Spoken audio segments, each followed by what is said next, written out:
For their anniversary dinner, Samantha made Mark's favorite steak, medium rare, just how he likes it. Their daughter Emily was doing homework in the living room while cartoons played on TV. Samantha glanced at her phone, a company notification. Patent Athena had been filed. Inventor, Mark Carter. Her blood went cold. This was 3 years of her life, 70% of the code, the entire mathematical framework for an explainable deep learning model that could actually tell you why it made a decision. Her name wasn't on it. Not anywhere. Mark walked through the door holding a bouquet of red roses. The board meeting ran late. Sorry. What's wrong? You look terrible. Nothing. Just hungry. Samantha forced a smile and got up to reheat the steak. The second she turned toward the kitchen, Mark opened his laptop at the dining table. A document flashed across the screen. Samantha caught the title in her peripheral vite, Resignation Proposal. Her hand paused on the steak knife. She didn't turn around. She plated the steak, carried it over, and sat across from him. Mark went on and on about how much the board valued him, how CEO Howard was retiring. Who do you think it'll be?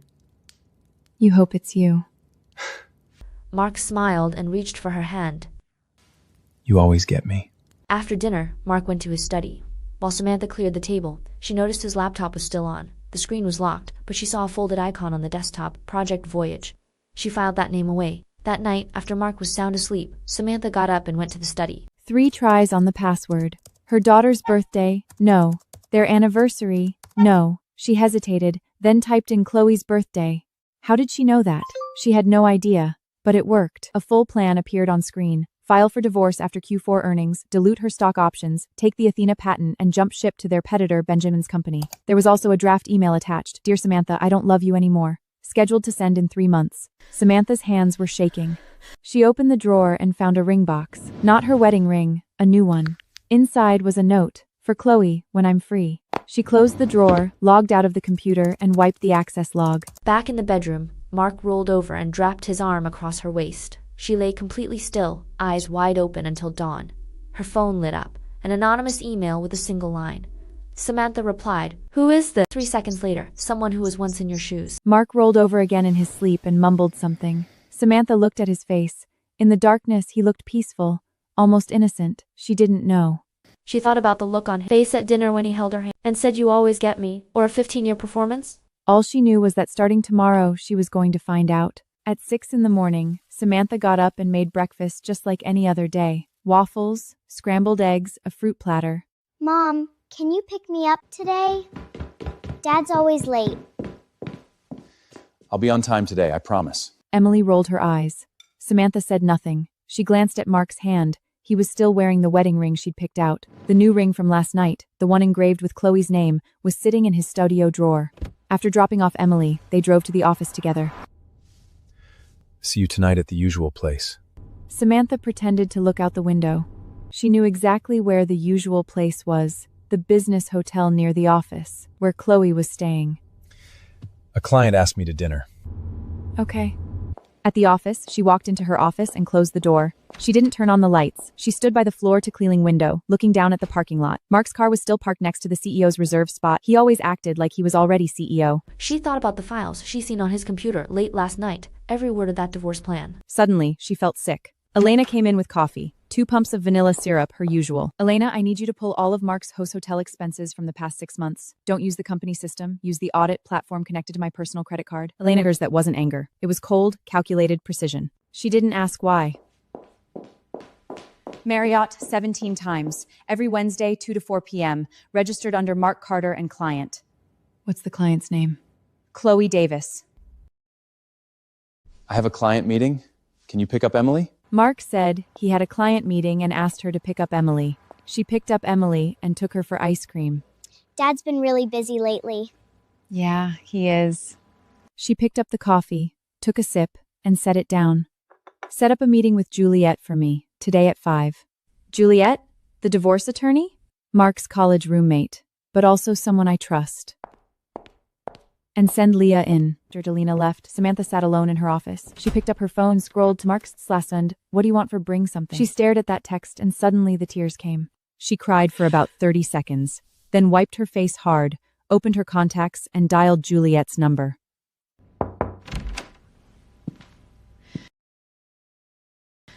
Boss, you wanted to see me? The version history for Athena's code. Did you back it up? Did it last night. It's on my personal NAS, encrypted with your fingerprint. Starting today, whatever Mark tells you to do, you do it. Whatever he says, you agree. If he says Athena's code needs changes, make the changes he wants, but log every single edit, who made it, when, and what they changed. Boss, is Mark? Don't ask. Just do it. At 5 o'clock, Samantha walked into Juliet's office right on time. Juliet had already made tea. She took one look at Samantha's face and without a word slid a document across the table. This is your prenup with Mark. I've reviewed it. If you file for divorce, you walk away with almost nothing. If you're at fault, you could lose custody of Emily entirely. Does cheating count as fault? Yes. Do you have evidence? Not yet. But I will. By the time Samantha got back to the office, it was 7 p.m. The parking lot was empty. Mark's car was parked next to hers. She was about to open her door when she heard footsteps. She ducked behind a pillar. Mark and Chloe stepped out of the elevator. Chloe was wearing a red dress, and Mark's hand was on her waist. You're sure she won't find out? She won't. She can barely leave the house. She's been depressed for 5 years, you know that. And even if she did find out, what's she gonna do? A woman who can't even handle basic social situations, what's she got to fight me with? So Athena's patent, you're really taking her name off it? Already done. She's the COO, not an inventor. It's legally airtight. Then I'll wait for you. In 3 months, I want to be wearing that ring. Samantha stood behind the pillar, her nails digging into her palms. She watched Mark's car pull out of the lot, its taillights disappearing into the night. She got into her car and sat there without starting the engine. Chloe sat in Mark's car, watching the streetlights blur past the window. Mark was driving, one hand on the wheel, the other on her leg. She looked down at that hand. There was an indentation on his ring finger, left by Samantha's wedding band. Mark wore it during the day and took it off at night. Are you really going to divorce her? Of course. When? I told you. 3 months. Chloe didn't ask again. She turned to look out the window, and the smile slowly faded from her face. She touched her own ring front. Empty. Will he really do it? When Samantha got home, Mark was already in the living room. He'd changed into lounge clothes and was holding a glass of whiskey. Where'd you go? I called, you didn't pick up. I went to see Mom. She's not feeling well. Samantha changed out of her heels, her voice as calm as if she were commenting on the weather. What's wrong with Vera? Same old thing. High blood pressure. Hey, I saw Athena's patent was filed. Why is your name the only one on it? Mark froze for a moment. The whiskey glass stopped halfway to his lips. Legal made a mistake. I'm having them fix it. Of course your name will be on it. This is our baby. Our baby? Samantha turned around and looked at him. Of course ours. Without you, Athena is nothing. Sam, you know I can't live without you. His eyes held love, tenderness, 15 years of marital habit. But today, Samantha had heard another voice from behind that pillar, a voice that sounded much more real. What's wrong? You look terrible. I know. The next morning, Samantha did something Mark would never see coming. She walked into Howard's office. Howard was the CEO, 60 years old, 3 months away from retirement. He was reviewing financial reports when he looked up and saw Samantha. He took off his glasses. Samantha, you rarely come by without an appointment. Because what I have to say can't go in an email. Mark is stealing Athena's patent. He took my name off it and he's planning to take the patent jump to Benjamin's company in 3 months. At the same time, he's going to file for divorce after Q4 earnings, dilute my stock options, and leave me with nothing. Do you have proof? Code version history, patent filing logs, screenshots of the plan from his study, 17 hotel check-ins at the Marriott. I can give you all of it. But first, I have a question for you. Ask. When you retire, who's your pick for CEO? You. It's always been you. But some board members disagree. They say your depression is a liability. I've been depression-free for 6 months. My doctor can confirm. If I can get enough evidence to prove corporate fraud and conflict of interest, I can bypass the board and remove him as CTO. But you need to give me a complete chain of evidence. That's part of it. I'll get you the rest within 3 months. Samantha, do you understand what this means? You won't just lose a husband, you'll destroy him. He already destroyed us. I'm just cleaning up the mess. She ran into Chloe in the hallway as she left Howard's office. Good morning, Samantha. I love that lipstick color on you. Thanks. Samantha smiled back and kept walking. Chloe took 2 steps, stopped, and turned to watch the elevator doors close. Her smile disappeared, and her brow frowned. She'd noticed that the lipstick Samantha was wearing was the deep red Mark had once said he hated most. Is she sending a message? Samantha stepped into the elevator, and the doors closed. The mirror in the elevator reflected her face. The smile was still there, but her eyes were cold. She thought about the last line of that anonymous email from last night, someone who was once in your shoes. Who was that? Chloe? No. Mark's ex-wife? Mark didn't have an ex-wife? Or another woman in the company that Mark had hurt? The elevator reached her floor. The doors opened. Do me a favor, pull every patent application Mark has handled in the past 5 years, make a list of everyone whose name was taken off. Are you saying it's not just you? I don't know. But we're about to find out. Over the next month, Samantha launched her mentoring plan. Every morning, she came in an hour early, organized the day's work into a detailed memo, and left it on Mark's desk. The memo's subject line read, the tone was sickeningly sweet, identical to the lovey-dovey caption she posted on social media. Mark didn't think much of it at first. Sam, you don't need to teach me your job. I'm the CTO, not the COO. But you want to be CEO. A CEO needs to understand every department. I want you to succeed. Mark was touched by that. You're so good to me. What Samantha didn't tell him was that every memo had a trap built into it. She broke down the COO's core responsibilities, client relationship management, supply chain negotiations, board present skills, and them into tasks that looked simple, kind of a massive digital trail while learning them. Those records would prove that during Samantha's mentoring, Mark had accessed and taped trade secrets were outside his authority. Meanwhile, Leah was sending her the Athena code change logs every single day. Mark's assistant, the same one who'd helped him alter the patent filing logs, made smalts to the PERT scholar base. Leah said in their encrypted chat every week, each one paired Athena to a Benjamin Bergman's company just made public. Core framework is 40% similar. Keep logging. Don't tip him off. On the 32nd night, Samantha was cleaning out old things in the study. She pulled a postcard from a dusty algorithms textbook. The postcard showed a photo of Big A in London. On the back, a line was written in Chinese. The postmark was from 8 years ago. She folds. Heejin Zhou, her senior from graduate school in Europe, a fellow student from the Chinese Academy of Sciences exchange program. Your hands are so steady, you'd be great at restoring antiques. My hands are steady for writing code. Later, she'd gone back to America, married Mark, and never reached out again. She didn't even remember receiving this postcard. She flipped to the front and noticed the clock hands on Big Ben pointed to 3 o'clock. She found another line on the back, written small, I'm deed come. Samantha set the postcard on the desk and stared at it for a long time. She didn't reply. She didn't even know if that address was still valid. But she tucked the postcard back into the book and didn't throw it away. Her phone buzzed. A text from an unknown number. Samantha stared at the text. That person again. The one who'd been in her shoes. She replied, Who are you? The person sent a photo, a scan of an old contract, dated 8 years ago. There was a name on the contract, Elena Vasquez. Samantha's hand went stitted. Elena? Her assistant? She shot up and pushed open the study door. Elena was sitting on the living room couch, organizing her schedule for the coming week. Elena. Yeah? What happened between you and Mark 8 years ago?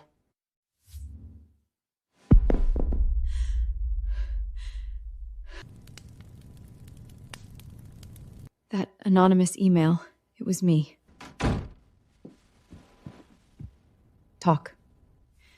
8 years ago, I was Mark's assistant. You had just had Emily and were on maternity leave. Mark asked me to help him prepare a patent application. You were the inventor. But that time he took your name off right before filing. I didn't think much of it at the time, figured it was a clerical error. And then? Then the same error happened 7 more times. I asked him about it. He said it was legal's fault. I didn't believe him, so I checked the system logs myself. Every single time he'd made the change personally. I went to confront him with the proof. He transferred me out of the CTO's office on the spot, exiled me to AdMem, and threatened to make sure I'd never work in this industry again if I told anyone. So you didn't say anything. I wanted to, but I was scared. I'd just taken out a mortgage that year. I needed this job. Samantha, I regret it every single day. I watched you being kept in the dark. I watched you trust him completely. I felt like a coward. Last Christmas party, when I saw him and Chloe on the balcony, I thought, right now, I can't keep quiet anymore. That anonymous email said someone who was once in your shoes, he hurt you too? Not just hurt. 3 months after he transferred me, he found an excuse to fire me. Everything I'd done at this company, he erased it all. Then you hired me back as your assistant, and you didn't even know who I was. She remembered 7 years ago when she'd just returned from maternity leave. HR had sent over a stack of resumes and said she needed an assistant. She'd flipped through them casually, saw one that said familiar with patent processes, and picked that person. She hadn't known this person had been run out by her own choice would become the first piece of a revenge puzzle 7 years later. Elena, do you regret not exposing him 7 years ago? Every single day. Then starting now, you don't have to anymore. We do this together. On the third day of the second month, Samantha did something even bolder. She set up a meeting with Benjamin, the CEO of the rival company Mark was planning to jump to, at a tea house downtown. Benjamin arrived right on time, accompanied by an assistant. He was visibly thrown off when he saw Samantha sitting alone in a private room. Mrs. Carter? Does Mark know you asked to meet me? He doesn't. Benjamin, I want to make a deal with you. What kind of deal? Mark promised to jump to your company and bring the Athena patent with him. Am I right? I don't know what you're talking about. Yes, you do. And you also know that if there's a dispute over who owns the Athena patent, your company will face massive lawsuits the second you try to use it. This is Athena's code version history. It shows clearly that I wrote 70% of the code, with timestamps going back 3 years. Mark's name first appears in the code base 6 months ago. What do you want? I don't want anything. I want to give you a choice.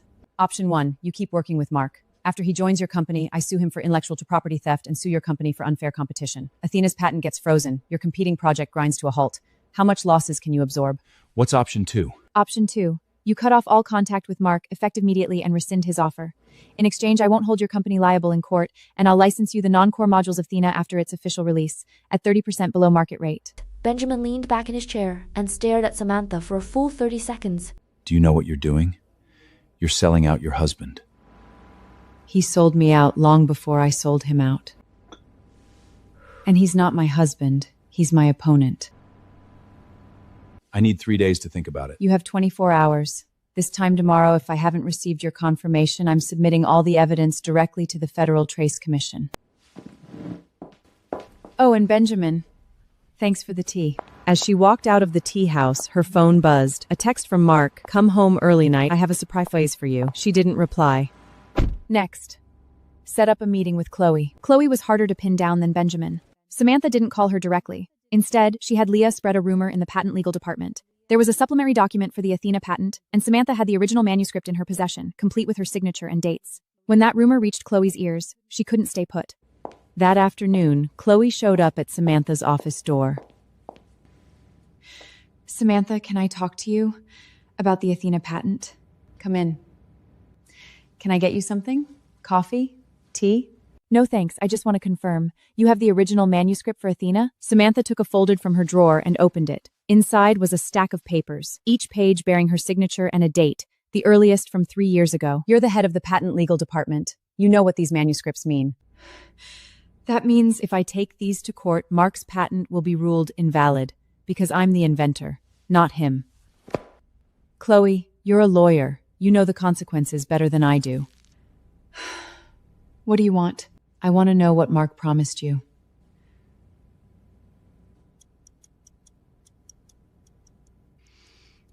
He promised to marry me after the divorce, transfer 5% of the company shares to my name, and help me open my own law firm.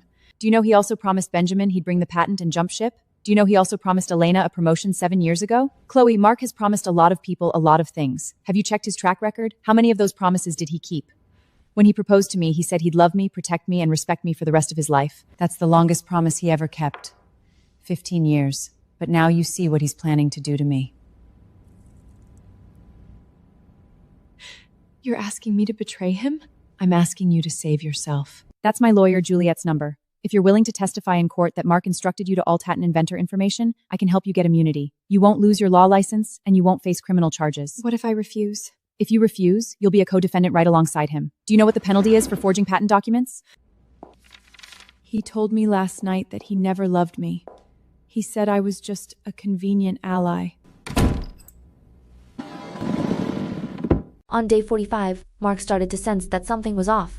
His job offer from Benjamin's company had been temporarily put on hold for reasons unknown. Chloe hadn't answered his calls for 3 days. He went to her apartment and knocked. No one answered. Even his assistant, the one who'd helped him alter the patent logs, had suddenly put in her resignation. Sam, have you noticed things feel weird at the office lately? Weird how? Benjamin's people suddenly went silent. Chloe's not answering her phone either. Chloe? Why are you trying to reach Chloe? Work stuff. Athena's patent still has some legal issues. Oh. Well, try again. Maybe she's busy. Mark looked at her, trying to find any clue on her face. But Samantha's expression was flawless, warm, attentive, completely unguarded. She even put a piece of steak on his plate. Eat more. You've lost weight lately. Mark took the steak and smiled, but the smile didn't reach his eyes. That night, Mark stayed in his study for a long time. Samantha pretended to be asleep. An hour later, she got up quietly, walked to the study door, and pressed her ear against it. I don't know why, but she doesn't seem to know anything. Yeah, I checked her computer, her phone, every device. Nothing out of the ordinary. Don't worry. 3 months from now, everything goes according to plan. She went back to bed, opened her phone, and saw a message from Leah. Mark's assistant did all the change logs before she recrypted and archived them. She replied, "Nice work." Then she opened another encrypted folder. Inside was every piece of evidence she'd collected over the past 45 days. Photos of Mark's affair, hotel check-in records, patent modification logs, code version history, screenshots of emails exchanged with Benjamin, forged financial statements, 372 documents in total. She organized them by date and type and created a timeline chart. The chart was titled, "The Truth About Mark Carter." She looked at that name and thought about Mark from 15 years ago. Back then, he was a freshly graduated programmer wearing a wrinkled shirt, so nervous in front of her that he could barely get a full sentence out. When he proposed, he got down on one knee, his hands shaking so badly that the ring fell and rolled 3 times. She laughed and said, "I do." Back then, she thought this awkward, sincere, blushing young man was the one she'd been looking for her whole life. She didn't know where that young man had gone. Maybe he'd never really existed. Maybe that young man was just a role Mark had played for 15 years. Samantha closed the folder and put her phone on the nightstand. Mark came back from the study, lay down next to her, and draped his arm across her waist out of habit. She didn't pull away nor move. Her eyes stayed open in the darkness. Shadows from the streetlight moved slowly across the ceiling. She was thinking, in 45 more days that hand wouldn't be on her waist anymore. Day 60. 30 days until Q4 earnings, 30 days until Mark's planned divorce filing, 29 days until Samantha's counterpunch. Samantha broke routine today and didn't go to the office. She went to her mother's nursing home instead. Vera sat in her wheelchair, facing the garden. She was 70 years old, her memory fading badly. Sometimes she didn't even recognize Samantha. But today she did. Sam, you've lost weight. No, Mom, I'm the same weight. Wrong. You've lost weight, and there's something in your eyes. You're sad. Who hurt you?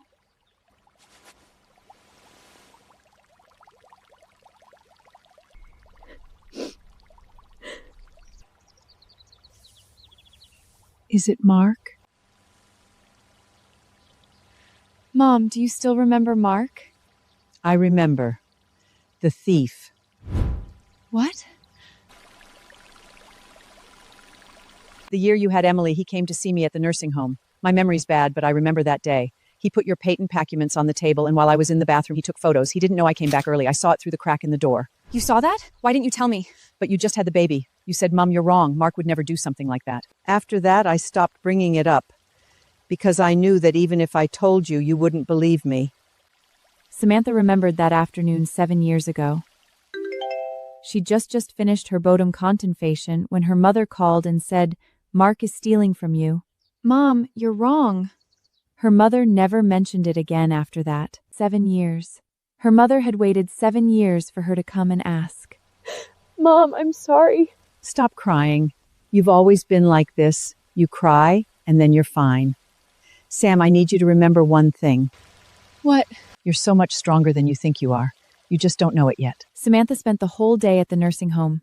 When she left in the evening, she had 27 missed calls on her phone, all from Mark, and one text. "Where are you? Emily's waiting for you to come home and make dinner." She looked at the text and typed a few words, "Be right there." Then she deleted the text and opened another chat, her encrypted channel with Howard. She sent a message, "All evidence is ready. I need to submit it the day before the board announced the new CEO. Give me the date." Howard replied instantly, 30 days. Mark is the only candidate. Samantha put her phone in her bag and started the engine. The sunset had turned the highway gold. She drove, humming along to an old song on the radio. Her mother's blanket sat on the passenger seat, smelling of nursing home detergent. This was the loneliest road she'd ever traveled, but also the clearest. Day 25. 5 days until the counterpunch. Today, Samantha did something she'd never done before. She took Emily to the law firm. Your biggest hurdle is Mark's definitely going to fight for full custody. He won't. Why are you so sure? He's barely spent one-on-one time with Emily longer than 2 hours. He isn't familiar with her allergies, her math class schedule, or the bedtime book she loves most. I'm worried he can't keep up with her daily needs even with custody. But what if he hires a full-time nanny? He won't. A full-time nanny is really pricey. He'd struggle to cover that ongoing expense on his own. I'm not becoming a lawyer. I'm starting a fund. What kind of fund? a women's tech patent protection fund to help female inventors who've had their patents stolen fight their cases in court. Mark's case isn't an isolated incident. I hope to support creators wrong out of their intellectual property so no one has to suffer this unfair loss alone. Mom, when are we going home? Dad said he's making me spaghetti tonight. Emily, if someday Mom and Dad don't live together anymore, who would you want to live with? You. Because Dad can't make spaghetti, he only knows how to make instant noodles. Day 3. 2 days until the counterpunch. Samantha canceled the mentoring plan. She stopped leaving memos for Mark, stopped managing his schedule, stopped singing his praises in front of the board. Mark noticed the change, but he couldn't quite put his finger on what was different. Sam, have you been feeling okay lately? No, I'm fine. Then why aren't you coming to the office? I'm working from home. There are some things I need to organize. Hey, the Athena patent, did legal fix it? What? You said legal made a mistake and they'd add my name back. It's been 2 months. Still not fixed? Sam, there's something I need to talk to you about. Go ahead. Athena's patent, I discussed it with legal. Their view is that as COO, your role is management, not R&D. So the inventor list only includes the technical team members. I wrote 70% of the code. I created the entire mathematical framework. I led a team of 12 people through 3 major technical breakthroughs. Are you telling me none of that counts as R&D? Sam, you know how this industry works. A COO's job is operations, not invention. If you wanted credit, you shouldn't have become COO. You're right. I shouldn't be COO. I'm glad you understand. What I mean is I shouldn't be COO because I'm going to be CEO. What? After Howard retires, I'm applying for the CEO position, and I'm going to win. I'm not coming home for dinner tonight. Emily's spaghetti, you make it. Instant noodles are fine.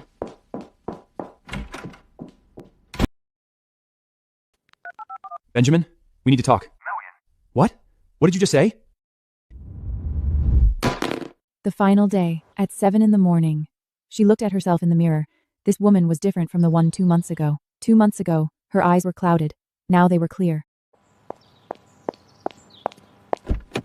Today's board agenda starts at 9. First item is CEO candidate nomination. Howard will nominate Mark and call for a board vote. What's the second item? There is no second item. Print 30 copies for me. Put one on every board member's seat before 9. Are you sure? I'm sure. At 8:45, Samantha walked into the company building. Good morning, Mrs. Carter. You look different today. Thanks. You look great today, too. During the elevator ride, her phone buzzed countless times.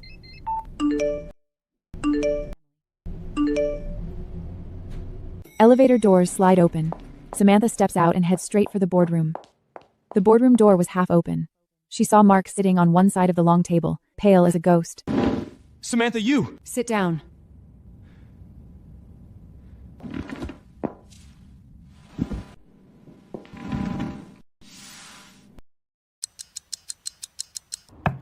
Meeting called to order. First item, nomination of CEO candidate. Wait. Before the nomination, I have a report I need to share. Samantha picked up the remote and pressed play. On the projection screen at the front of the boardroom, the first document appeared, Athena's patent filing log, complete with records of every change to the inventor field, timestamps, IP addresses, user accounts, every detail crystal clear. This is the first piece of evidence, proving that Mark Carter instructed his assistant to remove my name from the inventor list before the patent was filed. This is the second piece of evidence, testimony from Chloe Davis, head of the patent legal department, proving that Mark instructed her to conceal my contributions in the patent documents and promised her company shares in return. Third piece of evidence, emails between Mark Carter and the CEO of Benjamin's company, proving that he planned to jump ship to a competitor after securing Athena's patent and use the patent as leverage for his new position. Fourth piece of evidence, hotel check-in records for Mark Carter and Chloe Davis at the Marriott over the past 6 months, 17 times in total. This is a setup! These documents are forged! Oh, really? Then what about this? This is a screenshot after the plan from Loot Her Stock Options, the Athena patent and jump ship. You wrote it, you saved it, your fingerprints, your password, your device. Mark Carter, pursuing to Article 12, Section 3 of the company bylaws, I hereby move to suspend you as CTO pending an internal investigation. I object! Objection overruled. All in favor, please raise your hands. I have one final request. Go ahead. Please refer all the evidence in this room to the U.S. Attorney's Office. Mark Carton is suspected of corporate fraud, intellectual property theft, and marital fraud. I want him to face criminal charges. Samantha, have you lost your mind? I'm your husband. I'm Emily's father.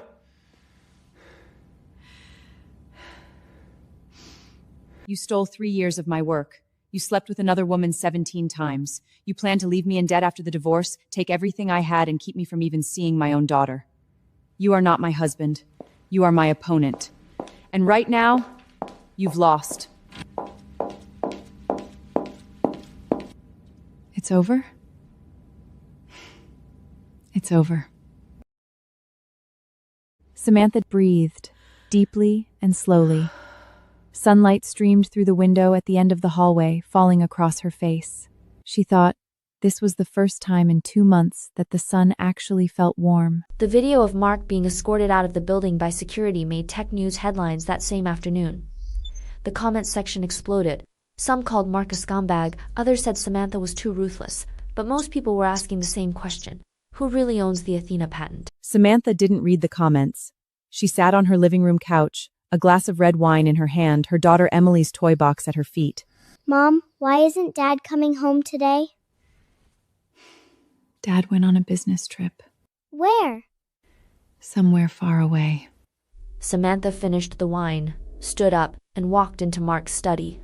She'd snuck in here twice before, but today she walked in openly. All of Mark's things had been sealed by security, but the study still held some personal items he hadn't time to take. An old worn of the computer at their college at graduation, a copy of computer and Brumperies Rindai and cod cover and dem. Samantha picked up the ring. Inside was engraved, Sam forever. She put the ring back where she'd found it. Then she walked to the desk, opened the drawer, and took out the new ring, the one meant for Chloe. She didn't hesitate. She threw the ring in the trash. Her phone lit up. A message from Howard. The board has decided to formally nominate you as the next CEO. The vote is in 2 weeks. Thank you. Then she opened another window and some mother's nursing home. Mom, I won. Vera replied with just 2 words. Of course. 1 week later, Chloe voluntarily contacted the federal prosecutor. Accompanied by her lawyer, she submitted a complete testimony and email records. In exchange, she received immunity, but she was fired from the company, and her law license was suspended for 6 months. The day she left the company, she ran into Samantha in the parking lot. The 2 women looked at each other across 3 cars. Are you happy now? Samantha closed her car door and walked up to her. I don't feel anything about you. Whether I'm happy or not, that's not your problem. He never loved me, you know that? He said I was just a convenient ally. So were you. I know. You don't hate him? Samantha looked at Chloe. There was something in this woman's eyes that she recognized, the look of someone who'd been lied to. Hating him won't change anything, but making him pay for it, that can. Thank you for not letting me go to prison alone. I didn't let you do anything. You made your own choices. Samantha turned, got into her car, and drove out of the parking lot. In the rearview mirror, Chloe stood alone in the empty parking lot, her figure growing smaller and smaller. Samantha didn't pity her, and she didn't hate her. She just thought, this woman, like her, was someone Mark had deceived. The difference was that Samantha had chosen to stand back up. Chloe was still on the ground. 2 weeks later, the board voted. Samantha was approved unanimously. She became the company's new CEO. She was the first female CEO in the company's history. After announcing the result, Howard called her into his office. Do you know why you won? The evidence? No. You won because from the very beginning, you knew what you wanted. Mark didn't. He thought he wanted power, money, women, but he didn't know that those things weren't going to make him happy. Mark is a smart guy, but he's an idiot. You know the difference between a smart person and an idiot? What? A smart person knows they're stupid. An idiot thinks they're smart. To idiots. To smart people. When she walked out of Howard's office, the doorway was packed with colleagues, Elena, Leah, and dozens of others whose names she couldn't even remember. They applauded. Samantha stood in the middle of the hallway, suddenly unsure how to respond. She was used to standing behind Mark, used to being the supportive wife, used to letting others take credit. But today, she was in the spotlight. She'd finally become someone who was seen. Thank you. Her first order of business wasn't reviewing financials or holding strategy meetings. It was taking down every photo of Mark with industry bigwords and replacing them with pictures of her and her daughter. Mommy got a promotion today. Does that mean you can buy me a puppy? Yes. 1 month later, Mark's case went to trial. Samantha didn't go. She sent Juliet and the company's legal team to represent her. But that morning, she drove to the courthouse alone, sat in the last row, wearing sunglasses and a scarf. No one recognized her. When Mark was brought into the courtroom, she barely recognized him. The confident, suit-wearing CTO from a month ago had become a middle-aged man in an orange jetsuit, unshaven, his eyes hollow. His wrists were cuffed, and he walked like an old man. The prosecutor read the indictment: corporate fraud, intellectual property theft, marital fraud, forgery, 7 felonies in total. Mark's lawyer entered a not guilty plea, but the prosecution printed 1,200 pages of evidence. Samantha's evidence. The trial lasted 3 hours. Samantha sat in the last row, completely still. She looked at him, at this man. She remembered college. He'd sit in the corner of the library, sunlight streaming through the window, reading an algorithms book while she watched his profile. Back then, she'd thought his profile looked like a painting. Now she thought that painting was a fake. There had never been sunlight, never a profile, never a library. Just a 15-year con. During a recess, Mark was led out of the courtroom by bailiffs. As he passed the gallery, he suddenly stopped. He saw Samantha. Through her sunglasses, their eyes met for 3 seconds. Mark's lips moved, as if he wanted to say something. Samantha took off her sunglasses. She looked at him. No hatred, no resentment, nothing. Then she put her sunglasses back on, stood up, and walked out. Sam. Behind her came Mark's voice, hoary, broken. Sam. She didn't look back. The verdict came down. Mark was sentenced to 6 years in, with 2 years suspended, fined permanently 5 barred from holding and prolding and in executive opposition to industry. The day Samantha received the judgment, she was at Athena's launch event. She stood on stage, behind her a massive projection screen that read, in the audience sat 1,200 people. Investors, media, developers, and her mother Vera, sitting in the front row, wearing her favorite purple sweater. The name Athena comes from the Greek goddess of wisdom. She's the goddess of both war and peace, the guardian of crafts and justice. She doesn't need anyone to define who she is. 70% of this project's code was written by me. This isn't about taking credit, it's about stating a fact. In many industries, women's contributions are overlooked, erased, stolen. I'm standing here today not because I'm special, but because I refuse to be erased. Athena's core function is to make AI's decision-making process completely transparent. You ask it a question, it tells you why it gave that answer. Its reasoning, data sources, confidence levels, all open for everyone to see. Transparency takes courage. It's a commitment to the truth. It's a way of saying to everyone who tries to operate in the shadows, I see you. When she spoke her last words, everyone in the audience stood up. Samantha stood on stage, the lights blinding, the applause deafening. She suddenly thought about that night 3 months ago. The night she found that plan in Mark's study. Back then, she thought the sky was falling. Now she thought the sky hadn't fallen. What had fallen was the palace she'd built with her own hands on a foundation of lies. And on the ruins, she'd built a new house. A transparent one. After the launch, Samantha went backstage. There were over 200 messages on her phone. She didn't read a single one. Baby, mommy's done. I'll be home soon.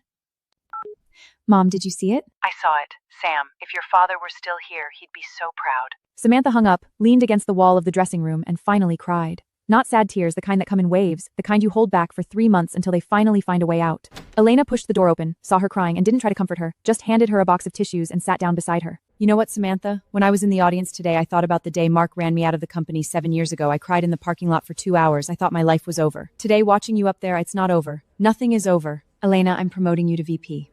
What? Athena needs a COO. You're it. You're not kidding, are you? I never joke with my friends.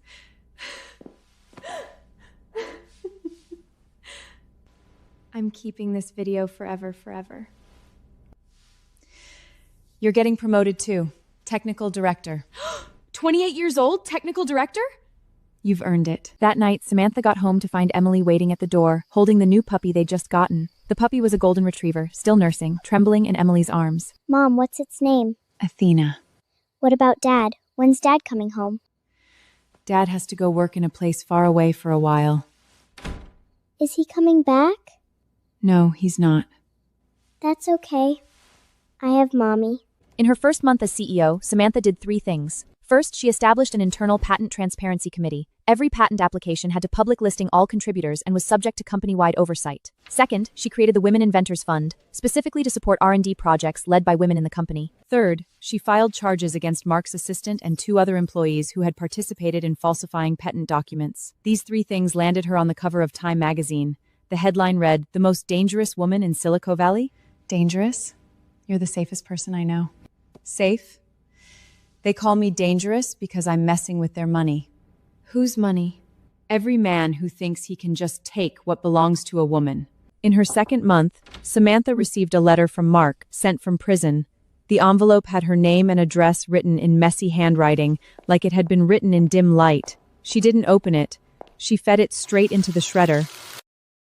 Elena watched, but said nothing. In her third month, Benjamin's company formally apologized to Samantha and paid $5 million in settlement. Samantha put every cent of that money into the Women Inventors Fund. The fund's first grant went to a young female engineer who'd been at the company for only 3 months. She'd developed an AI algorithm that could detect breast cancer, but her male supervisor had tried to remove her name from the patent application. Samantha personally presented her with the award. The girl was on stage crying so hard she couldn't speak. Stop crying. Go write code.